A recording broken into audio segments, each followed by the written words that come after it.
So I'll start with Naveen Chandra. And he's one of the finest actor అండి, as Ravi Varma గారు చెప్పినట్లు. So ఎందుకంటే నేను ఆన్ ది ఫస్ట్ డే షార్ట్కి వెళ్ళినప్పుడు జస్ట్ క్యారీ వన్ నుంచి వచ్చారు, అసలు ఎవరితో మాట్లాడట్లేదు, డైరెక్ట్గా షార్ట్ దగ్గరికి వెళ్ళారు, యాక్ట్ చేశారు, మళ్ళీ వెళ్ళిపోయారు, మళ్ళీ వస్తారు. ఫస్ట్ 2-3 డేస్ అదే మేము ఉంటుంది ఏంటి ఏదో తేడాగా ఉంది అని అనుకున్నట్లు ఐ ఫెల్ట్ చాలా ఇదిగా. బట్ దెన్ అర్థమైంది he was always being in the character అండి. నేను వెళ్ళి స్టోరీ చెప్పినప్పటి నుంచి మూవీ అయిపోయేంత వరకు హీ డింట్ లాఫ్. ఒకసారి కూడా ఎంత జోక్ వేసినా కానీ నవ్వలేదు.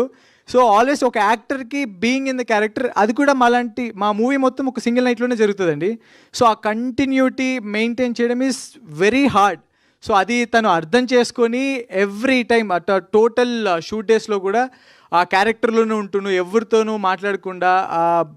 He's I don't know how you did sir, but he did amazing. And one more thing నేను బాగా అబ్జర్వ్ చేసిందండి, ఫర్ ఎనీ యాక్టర్ ఒకవేళ యాక్టింగ్ ఒక స్కేల్ లాగా తీసుకొని అనుకోండి, +10 to 0, -10. So it's always easy to play any extremes of scale అండి. But it's very difficult to play that 0 to +1, -1. And he is the only actor I think he can play that subtleness ఉంటుంది చూసారండి. Movie starting నుంచి end వరకు he was in that zone 0, +1, -1. So it is amazing thing sir.